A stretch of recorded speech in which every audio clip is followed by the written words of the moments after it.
Shalom semua jemaat Tuhan yang dikasihi dalam Tuhan Yesus Kristus.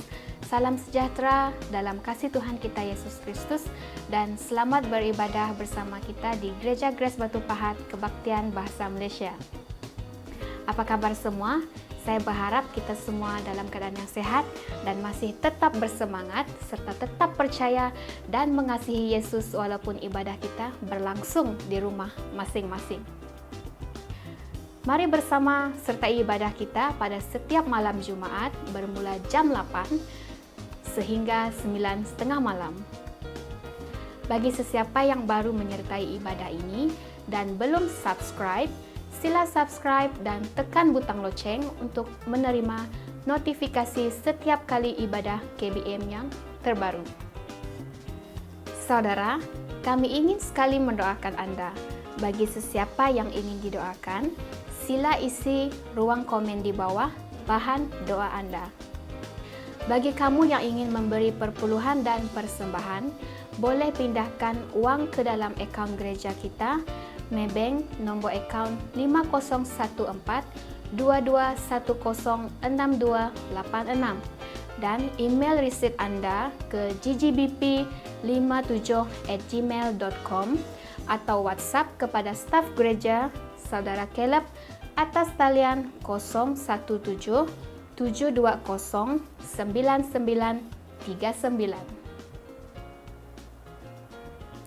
Sebelum kita mulai ibadah, mari kita berdoa. Bapa Syurgawi, kami bersyukur kerana Engkau Allah yang setia dalam kehidupan kami, selalu memperhatikan dan memelihara setiap pribadi kami ya Bapa. Dan terima kasih atas ibadah kami pada kali ini. Kami dapat bersama-sama dan berkomitmen satu kali lagi ya Bapa untuk beribadah bersama dengan saudara-saudara seiman kami yang berada dimanapun sekarang ya Tuhan Yesus. Tuhan, kami mau berdoa biarlah Engkau menyertai ibadah kami dari awal hingga selesai. Berkati semua atur cara yang akan dijalankan sepanjang ibadah malam hari ini, baik melalui pujian penyembahan, firman-Mu, bahkan di dalam kami memberi kepada Engkau ya Bapa. Berkati setiap pribadi, baik tangan-tangan yang memberi maupun yang tidak sempat memberi. Terima kasih ya Bapa, ini doa kami, di dalam nama Yesus kami sudah berdoa. Amin.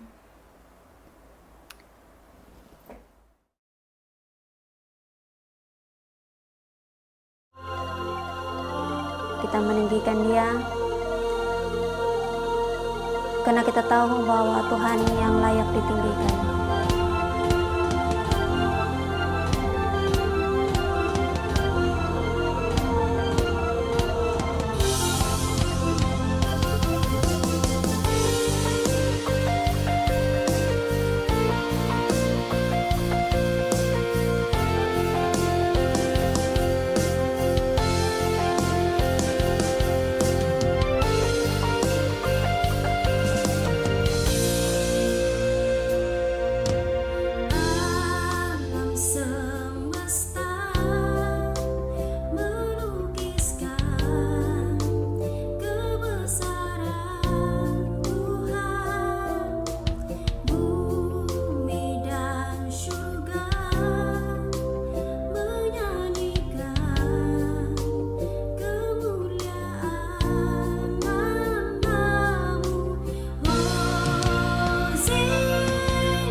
Yesus, nama Yesus, nama Yesus disanjung tinggi dari pulau-pulau, lembah-lembah, gunung-gunung yang tinggi. Allahku dahsyat berkuasa, seluruh bumi sujud menyembah, tinggikan namamu. Allahku dahsyat berkuasa, seluruh bumi sujud menyembah, tinggikan namamu.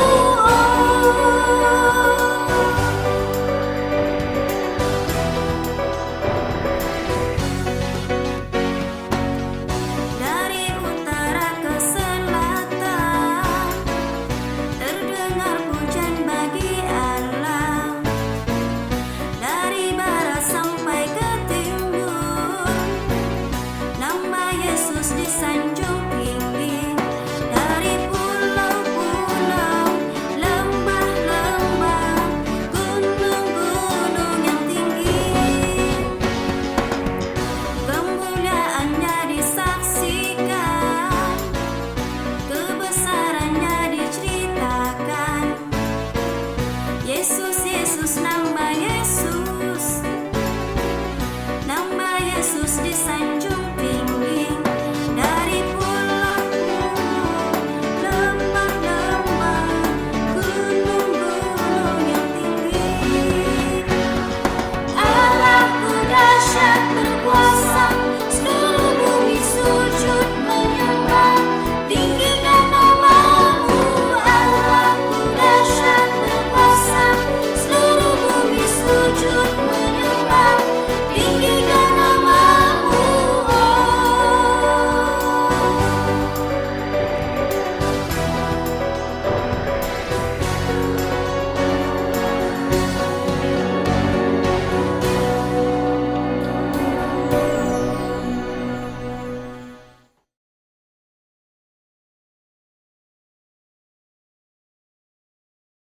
Halo guys, shalom dan salam sejahtera semuanya. Bertemu lagi kita di ibadah kali ini. Sudah siap untuk mendengar firman Tuhan? Ya.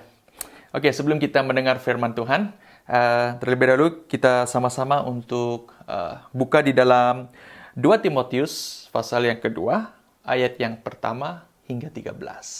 Mari kita membaca sama-sama. Anakku, kuatkan dirimu dengan kasih karunia yang ada dalam Kristus Yesus. Segala yang telah kau dengar daripadaku di hadapan saksi yang ramai, sampaikan kepada orang setia yang dapat mengajarkannya kepada orang lain pula.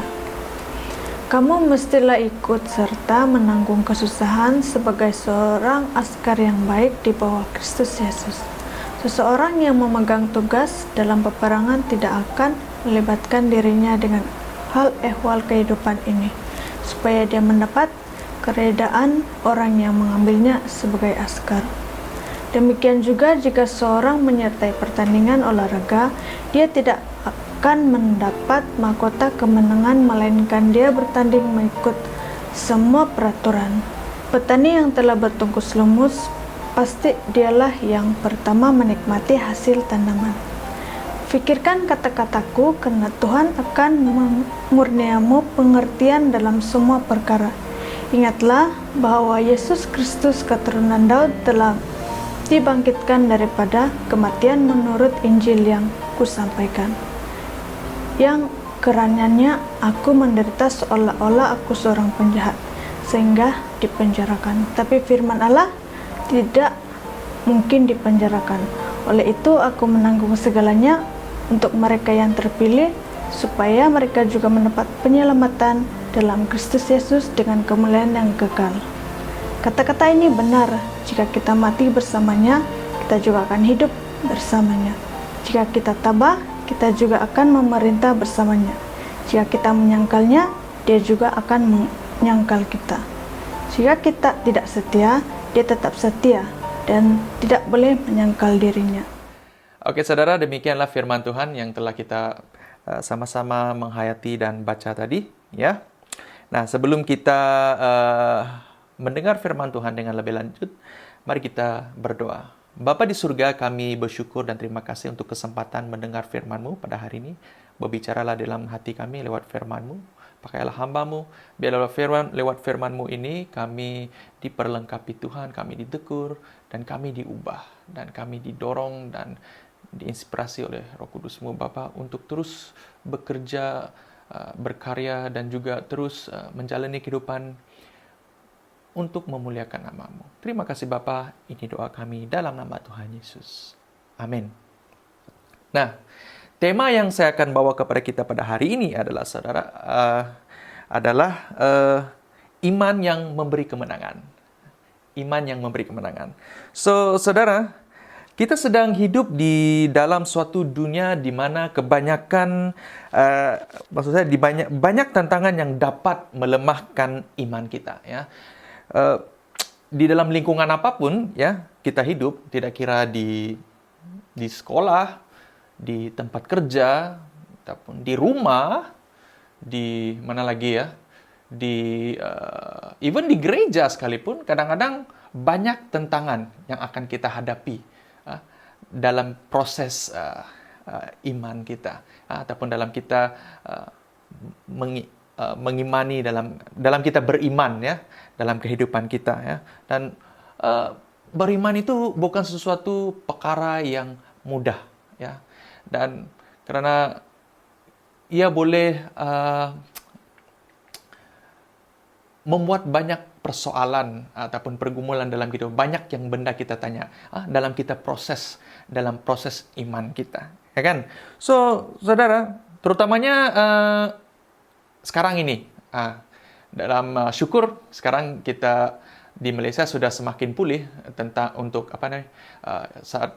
pandemik coronavirus, ya. Yang sebelum itu kita sangat sengsara, kita tak boleh keluar, banyak SOP yang harus kita patuhi, tidak boleh keluar rumah. Sekarang ada kelonggaran sedikit. So, bersyukur dengan Tuhan karena keadaan sudah semakin pulih, ya. So, saya bagi contoh COVID-19, ya, karena saya sudah tentu banyak yang terkesan, ya. Bukan saya dan saudara saya, seluruh dunia terkesan dengan COVID-19 ini. Dan ini juga menjadi suatu tantangan dan persoalan bagi kita sebagai orang Kristen.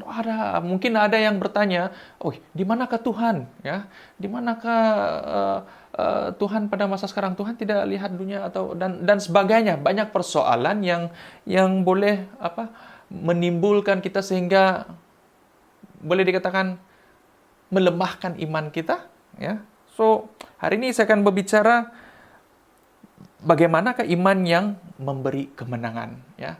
Iman yang boleh mengatasi semua masalah. Maksud saya, kita boleh mengatasi ataupun dikuatkan pada saat kita menghadapi masalah dan problema. Dalam kita saat menghadapi proses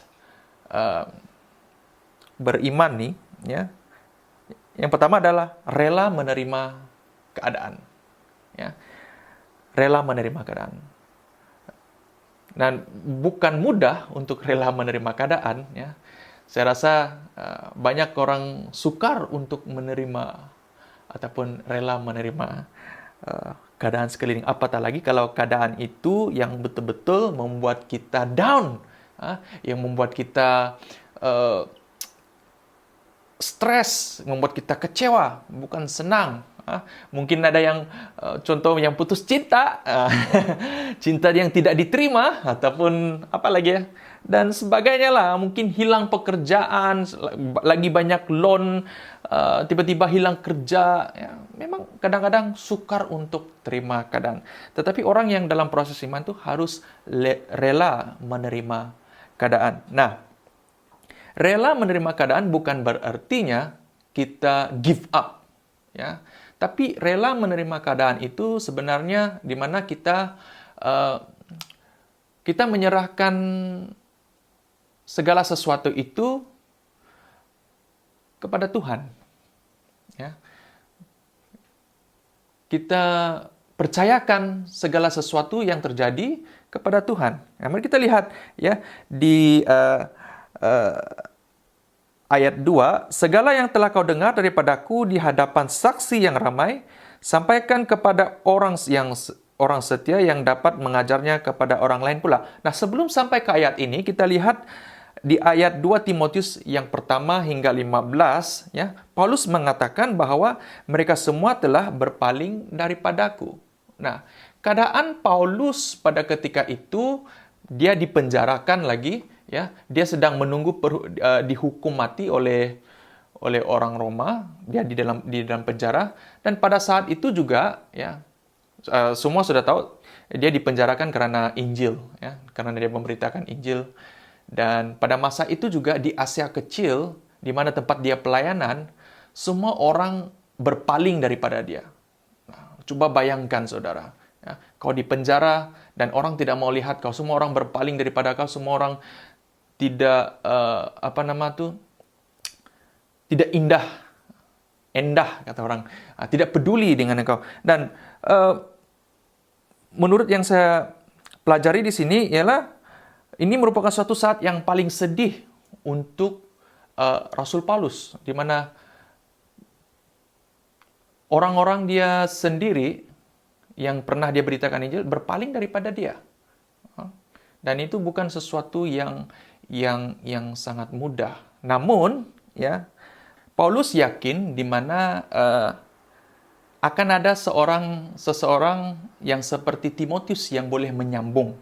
Ya, Tuhan akan menggunakan pelbagai cara untuk menyambung pelayanannya ataupun menyambung pekerjaan yang dilakukannya untuk kemuliaan nama Tuhan. Ya, so rela menerima keadaan. Pada saat kita rela menerima keadaan, kita harus senantiasa ucap syukur dalam segala hal. Ya, mengucap syukur di dalam segala hal. Di dalam 1 Tesalonika pasal yang kelima ayat 18, ya, saya menggunakan Alkitab versi Borneo di sini. Bersyukurlah dalam segala keadaan, karena inilah dikehendaki Allah daripadamu dalam Kristus Yesus. Nah, dalam apa keadaan sekalipun, kita harus senantiasa mengucap syukur. Pada saat saudara di dalam keadaan yang jatuh sehingga terdalam sekalipun, mungkin itu bukan silap saudara ataupun yalah kadang-kadang kita dikhianati, kita digosip, kita rasa dicemu, dihina, ya. Mungkin bukan karena kesalahan kita ataupun mungkin karena pelanggaran dan kesilapan kita sendiri juga, ya. Apapun kita tetap bersyukur dengan Tuhan dengan apa keadaan sekalipun, ya. Mengucap syukur. Karena ini firman Tuhan di dalam 1 Tesalonika pasal yang ke-18. Tetap bersyukur dalam segala keadaan, karena inilah dikehendaki oleh Tuhan, ya, dikehendaki oleh Allah oleh kita. Nah, saudara, rela menerima keadaan berarti saudara 75% kita sudah menang di atas pergumulan kita. Karena itu bagian kita, ya. Kita rela menerima keadaan, kita mengucap syukur, dan kita yakin dan percaya pekerjaan Tuhan. Dan saya percaya dalam proses perjalanan hidup kita, memang kita ada up and down. Dan dalam up and down lah kita belajar dan pengalaman kita. Dan dalam proses itu, kita dapat melihat pekerjaan Tuhan dan mukjizat Tuhan itu bekerja di dalam kehidupan kita.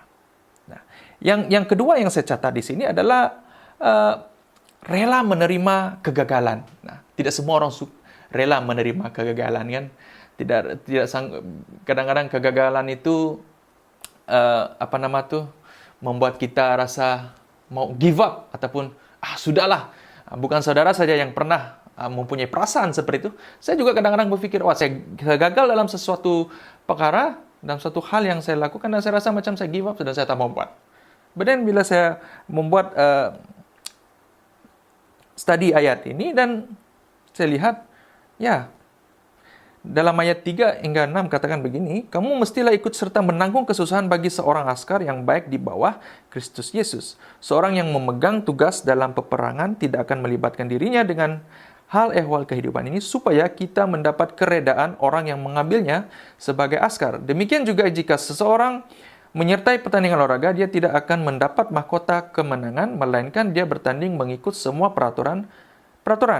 petani yang telah bertungkus-lumus pasti dialah yang pertama menikmati hasil tanaman. Ada kalanya, saudara, kita gagal dalam mempertahankan iman kita. Karena kemampuan kita ini terbatas dan tidak semua orang percaya mempunyai kemampuan yang sama. Nah, ada yang kuat, ada yang lemah, namun hanya oleh karena kasih karunia Tuhan Yesus yang memampukan kita. Nah, pada saat kita gagal, saudara, ya, kita pasti merasa, ya, saya rasa semua kita bila kita gagal kita akan rasa menderita, rasa tidak syok, rasa macam ada sesuatu yang tidak yang tidak selesai, kata orang, ya, tidak selesai dalam kita punya hati dan pikiran dalam jiwa kita. Mungkin dalam kita pada saat kita gagal, kita dipersendakan ataupun dihina. Nah, dan ini adalah risiko bagi orang yang beriman, saudara. Ya, oleh itu kita harus kuat. Ya, kita harus kuat dan siap, ya, untuk menghadapi risiko ini. Nah, kita harus siap untuk menghadapi risiko. Adakah saudara siap untuk menghadapi risiko-risiko, ya, kegagalan ini? Ya, kita harus siap. Nah, saya bagi contoh dalam Ibrani 11 ayat 23, ya. Yang mengatakan, melalui iman, Musa telah disembunyikan oleh ibu bapanya selama 3 bulan sejak lahirnya. Karena mereka melihat bahwa dia seorang bayi yang berparas istimewa dan mereka tidak takut akan perintah raja. Nah, ibu bapa Musa sanggup mengambil risiko, ya, di mana mereka boleh saja dibunuh jika didapati ataupun kedapatan menyembunyikan Musa yang pada ketika itu baik. Karena mereka percaya akan ada satu kebaikan, ya, akan terjadi yang akan dibawa oleh bayi Musa ini.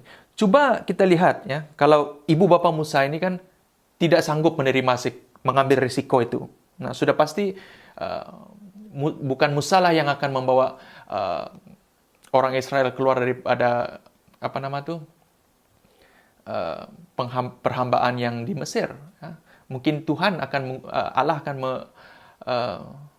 menggunakan orang lain, ya, bukan Musa. Tetapi, ya, ibu bapa Musa pada ketika itu sanggup, ya, mengambil risiko, ya, sanggup menghadapi risiko, ya. Nah, firman Tuhan katakan dalam Matius pasal yang ke-10 28 hingga 29, ya. Jangan takut akan mereka yang mendapat membunuh jasad tetapi tidak berkuasa memusnahkan jiwa. Takutilah dia yang berkuasa memusnahkan jasad dan jiwa di dalam neraka. Bukankah 2 ekor burung pipit dibeli dengan harga 1 shilling, namun tidak seekor pun jatuh ke tanah tanpa izin Bapamu. Nah, di ayat ini Yesus mengatakan bahwa, ya, kita harus takutilah Tuhan yang berkuasa, yang memusnahkan jasad dan jiwa dalam neraka berbanding orang yang hanya membunuh jasad kita. Nah, mungkin orang boleh membunuh kita dengan kata-kata untuk mematikan iman kita, ataupun boleh membunuh tubuh kita dengan apa cara sekalipun, mungkin penyakit dan sebagainya. Namun mereka tidak dapat membunuh jiwa kita. Seharusnya kita takut akan Tuhan yang boleh memusnahkan kedua-duanya. Jadi artinya, saudara, nah kadang-kadang kita takut mengambil resiko itu sebab kita takut apa yang akan terjadi kepada kita pada saat kita dalam dunia ini. Ya. Kadang-kadang karena keadaan, karena benda yang kita boleh sentuh, benda yang kita boleh, maksud saya yang boleh kita lihat, itu yang kita takut berbanding Tuhan yang kita imani. Tuhan yang kita yang imani selama ini, Tuhan yang menolong kita, ya. So, ini ya firman Tuhan katakan, jangan takut kepada apa yang hanya boleh membunuh jasad, tetapi takutlah kepada Dia yang boleh bunuh kedua-duanya. Ya. So, sangguplah mengambil resiko untuk iman kita, siap menghadapi resiko ini. Ya. Yang ketiga saya catat di sini adalah disiplin kerohanian, ya. Disiplin keinginan daging yang bertentangan dengan iman. ya, di ayat 4 hingga 6, ya. Di sini Paulus menggunakan beberapa contoh, ya, yaitu disiplin seorang askar, disiplin seorang olahragawan, dan juga disiplin seorang petani. Nah, saya percaya mungkin ada di antara kita yang mempunyai keluarga askar, ataupun suami kamu askar, ataupun istri kamu askar, ataupun apalagi mungkin saudara-saudara dan teman-temanmu askar. Ya, so disiplin seorang askar, ataupun kamu seorang askar, ya, kamu lebih tahu, ya, apa yang askar, apa disiplin seorang askar. Nah, saya catat very simple one. Askar seorang penurut. Ya. Dia tidak memikirkan nyawa sendiri, betul tak? Memang dia memikirkan keselamatan, maksud saya dia menjaga keselamatan negara. Itu tugas askar, ya. Membunuh musuh-musuh negara, ya. Dia tidak memikir, dia sanggup berada di barisan hadapan, ya. Dan juga tugas seorang askar adalah mematuhi komandan.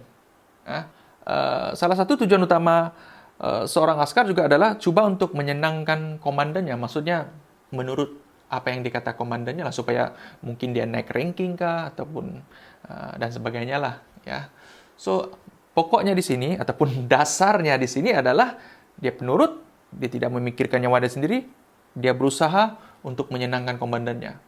Nah, kita sebagai orang Kristen, ya, kita adalah askar dan Yesus adalah kita punya komandan. Itu contoh, ya, contoh satu ilustrasi untuk kita. Nah, kita harus menurut apa yang difirmankan Tuhan, ya, dan kita harus coba menyenangkan Yesus, ya, merupakan tujuan utama kita dalam kehidupan kita. Itu satu ilustrasi lah, ya, satu ilustrasi untuk kita bagaimana kita disiplin kerohanian kita. Yang kedua adalah disiplin olahragawan. Mungkin ada di antara kita di sini bekas-bekas atlet. Kamu tahu macam mana bekas menjadi seorang atlet itu bukan mudah, ya. Karena untuk memenangkan sesuatu pingat ataupun pertandingan itu banyak disiplin yang harus kita lakukan. Contohnya kita harus cukup tidur, ya. Kita harus cukup makan, dan kita juga harus cukup latihan. 3 hal ini yang sangat penting untuk disiplin seorang olahragawan supaya dia keep fit, dia keep fit dan juga dapat memenang dengan semua lawannya yang lain untuk mendapat pingat ataupun untuk memenangkan sesuatu pertandingan. Dan hal ini bukan mudah, saudara, ya. Apatah lagi sekarang ini kan masa MCO ini sudah pasti kebanyakan kita cara tidurnya sudah berubah. Ada yang tidur jam 3 pagi, ataupun mungkin tidur jam 7, kadang-kadang 7 pagi baru tidur, ya, bangun pukul 12. Nah, itu merupakan itu tidak begitu baik, saudara. Nah, begitu juga dengan disiplin kerohanian kita. Kita harus mempunyai cukup istirahat di dalam kehidupan kita, makanan rohani kita harus cukup, latihan kerohanian kita juga harus cukup. Istirahat dalam rohani ini bukan maksud kamu tidak membaca firman, artinya rest in God. Maksud saya, macam mana mau cakap tuh rest in God itu sudah berehat di dalam Tuhan. Itu menyerahkan Tuhan dalam segala perkara, menyerahkan kehidupan kita kepada Tuhan di dalam segala perkara. Nah, dan itu sangat penting dalam kehidupan kita.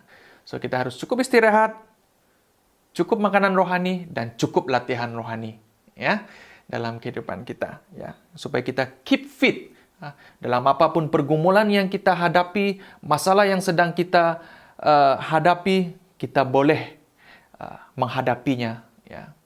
Kita boleh menentangnya, kita boleh menang ke atas masalah-masalah itu. Yang ketiga adalah disiplin seorang petani. Nah, mungkin, ya, kebanyakan mungkin ada di antara kita bekas petani ataupun keluarga latar belakangnya petani yang ada ladang, ya. Dan parents saya pun latar belakangnya juga petani, ya. So, keluarga saya pun latar belakang dia petani. So, menjadi seorang petani itu bukan mudah, ya. Dia bukan mudah, saudara. Nah, saya pernah ikut, saya punya mak bapak pergi ke ladang, waduh. Tidak sampai 10 menit, saudara. Saya sudah mau minta balik, ya. Bukan mudah, panas terik, banyak lalang, ya. So, banyak perkara yang harus kau lalui. Tetapi disiplin seorang rohani, seorang petani di sini kita lihat adalah seorang petani itu dia tekun. Ya, dia tekun, kerja keras, dia sabar menanti hasil. Nah, ini disiplin seorang rohani. Ya. Tekun, kerja keras, sabar menanti hasil. Nah, dalam proses kita beriman, ya, kita harus tekun. Tekun dengan firman Tuhan, tekun dengan berdoa, tekun dengan menyembah Dia, ya. Dan juga kita harus kerja keras, ya. Kerja keras artinya berusaha, berusaha untuk melakukan yang terbaik, ya, untuk Tuhan, ya. Dan sabar, dan itu merupakan hal yang sangat penting, ya. Sabar, ya. Sabar. Sabar menghasilkan iman kita. Kadang-kadang sabar ini yang membuat kita sukar, ya. So, sekarang kita hidup di dalam dunia yang serba instan, kata orang. Semua mesti cepat. Maggi 2 menit. Sekarang Maggi kadang-kadang, adakah Maggi 1 menit? Ya, sekarang Maggi 2 menit. Wah, semua makan. Sekarang kita mau pergi food delivery, wah, semua mau cepat. Even sekarang di dalam YouTube Ads pun, kalau kita lihat, ya, dia punya iklan, ya, 1 menit, 2 menit sudah capture kita punya perhatian, kan? Sekarang mereka semua mau cepat, semua ad mau cepat. Kadang-kadang kamu akan skip ads bila kamu melihat YouTube ataupun sebagainya, kan, sebab kamu mau cepat. Nah, sekarang semua orang mau cepat. Jadi belajar untuk bersabar, saudara, ya. Belajar untuk bersabar dalam segala hal, ya. So, itu dalam poin yang ketiga, ya. So, dalam yang keempat adalah untuk langkah iman berkemenangan, jadikan Yesus tujuan hidup. Jadikan Yesus tujuan hidup. Di dalam ayat 8 hingga 9, 2 Timotius pasal yang 2 ayat 8 hingga 9, ingatlah bahwa Yesus Kristus, keturunan Daud, telah dibangkitkan daripada kematian. Menurut Injil yang kusampaikan, yang kerananya aku menderita, seolah-olah aku seorang penjahat, sehingga dipenjarakan. Tetapi firman Allah tidak mungkin dipenjarakan. Nah, apapun yang dilakukan, saudara, hanya untuk meninggikan Yesus. Ya, apapun yang kita lakukan, ya, dalam kehidupan kita, di dalam pekerjaan kita, di dalam gereja, di dalam kita berkomuniti, ya, di dalam mungkin di sekolah dan sebagainya, dimanapun tempat kita, tujuan kita adalah harus meninggikan Yesus, ya, tujuannya, ya. Di dalam Roma 14 ayat 7 hingga 8, ya, tiada seorang pun dalam kalangan kita yang hidup bagi diri sendiri, dan tiada seorang pun dalam kalangan kita yang mati bagi diri sendiri. Jika kita hidup bagi Tuhan. Dan jika kita mati bagi Tuhan. Oleh itu, baik kita hidup maupun mati, kita ialah milik Tuhan. Ya. Dan jika kita menderita, saudara, dipersendakan ataupun dihina ataupun diseret pengadilan, biarlah karena Yesus Kristus. Ya. Di dalam Matius pasal 10 ayat 22 katakan begini, kamu akan dibenci oleh semua orang karena namaku. Tetapi sesiapa yang bertahan hingga ke akhir akan diselamatkan. Ya. Jadi oleh itu saudara, tempat teratas di hati kita lah hendaklah Kristus. Ya. Di dalam Matius pasal 10 ayat 37, sesiapa yang lebih mengasihi bapa atau ibunya daripadaku, tidak layak menjadi muridku. Begitu juga sesiapa yang lebih mengasihi anaknya daripadaku, tidak layak menjadi muridku. Artinya saudara, ya, Tuhan Yesus itu adalah yang teratas di dalam hati kita. Oke, di poin yang kelima, saudara, kerjakanlah bahagian kita. Tuhan akan melakukan bahagiannya. Di ayat yang ke-11 dan 12, ya. Kata-kata ini benar, jika kita mati bersamanya, kita juga akan hidup bersamanya. Jika kita tabah, kita juga akan memerintah bersamanya. Jika kita menyangkalnya, dia juga akan menyangkal kita. Jika kita tidak setia, dia tetap setia. Dia tidak boleh menyangkal dirinya. Nah, apa bagian kita, saudara? Bagian kita adalah rela untuk mati bersama dia. Ya. Artinya kita setia bersama dia. Tetap bertekun. Tidak menyangkal dia. Dan terus tetap setia dengan Tuhan. Ya. Itu bagian yang kita lakukan. Dan the rest Tuhan akan melakukan bahagiannya. Ya. Yang keenam adalah yang terakhir, harapkan kuasa Tuhan untuk menolong kita. Ya, saya tahu, ya, pada saat kita mengalami pergumulan dan kesusahan dan tantangan di dalam hidup dan tidak mudah, ya, apatah lagi kita menunggu jawaban doa kita daripada Tuhan, ya kan? Kadang-kadang kita stres, kita tidak sabar, ya, saudara, kita sabar. Kita harapkan kuasa Tuhan. Jangan mengharap kepada kuasa-kuasa yang lain. Ya, karena di dalam 7 Timotius, ya, katakan begini, jika kita mengharapkan kuasa Tuhan, ya, Tuhan akan mengurniakan kita pengertian di dalam semua perkara. Oleh itu, kita harus fokus dengan Tuhan. Ya. Jangan lari kepada perkara-perkara yang lain, kuasa-kuasa yang lain. Ya. Sabar, ya, karena Tuhan akan mengurniakan pengertian bagi kita. Nah, bila kita mengerti dengan masalah, dengan pergumulan, maka itu kita boleh kita boleh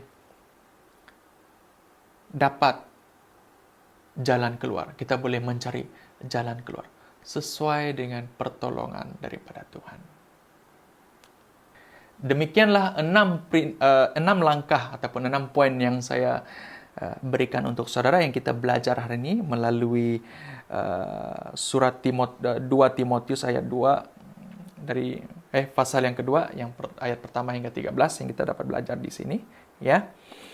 Dan saya harap melalui poin-poin ini boleh membantu saudara, ya, boleh menginspirasi saudara dalam saudara menghadapi tantangan di dalam kehidupan saudara. Ya. Terus kuat, terus tetap semangat, bersabar, hidup di dalam kasih karunia Tuhan, saling mengasihi di antara satu sama lain, dan saling menginspirasi, saling memberkati antara satu sama lain. Mari kita berdoa. Bapa di surga, terima kasih Tuhan untuk firman-Mu yang telah kami dengar sebentar tadi, dan telah kami pelajari. Kami berdoa Tuhan, kiranya firman-Mu ini terus memberkati dan memperlengkapi kami semua yang mendengar. Dan Tuhan, kami berdoa, berkati setiap jemaat-jemaat-Mu dimanapun mereka berada. Kiranya kasih karunia-Mu Tuhan terus ada bersama dengan mereka. Ini doa kami di dalam nama Tuhan Yesus. Amin. Tuhan memberkati. Jumpa minggu depan. Puji Tuhan, demikianlah firman Tuhan yang kita sudah dengar sebentar tadi. Saya berharap kita semua dapat mengingat 6 langkah untuk terus diperkuatkan di dalam iman percaya kita kepada Tuhan Yesus Kristus. Saudara yang dikasihi, terus bersemangat dan terus stay safe, kita jaga kita. Tuhan memberkati.